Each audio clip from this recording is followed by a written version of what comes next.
حفل الفنان بلغ الأشبة بالخرطوم. وشوفوا الجماهير ده قاعد تعمل شنو مع حفل الفنان بلغ الأشبة.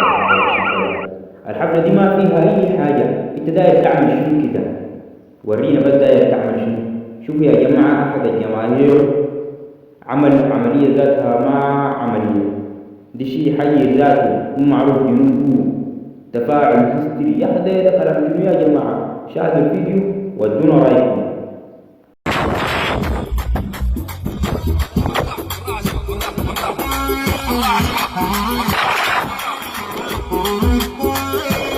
هذا مقبول، هذا مو مقبول، والله كلام خطأ جدا جدا.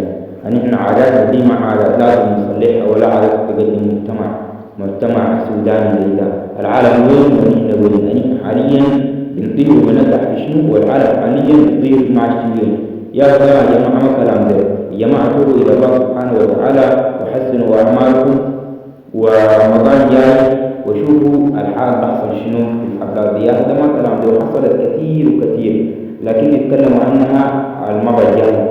دي ما حاجات أصلها تقدم شعب ولا تقدم دولة في حد ذاتها.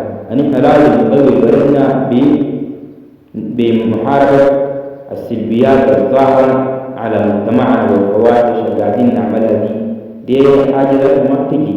يا أخي أنت بعد ما جيب ناقص في الحفلة، يا أخي تعال تعمل شنو؟ ورينا تعال تعمل شنو؟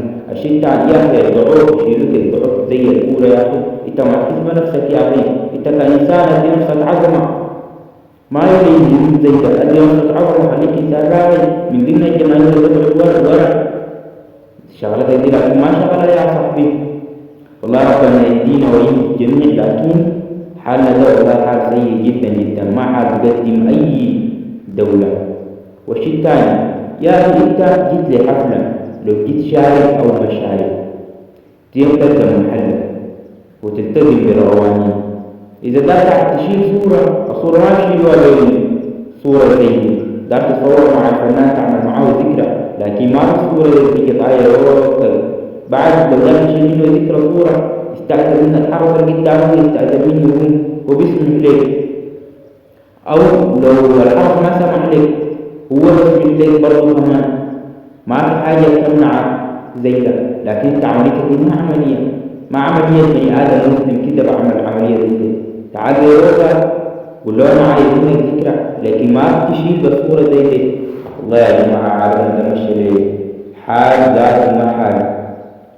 يا ربنا يهدينا ويهدي الجميع، وربنا يصلح حالنا السودان يرجع زي ما هو زمان.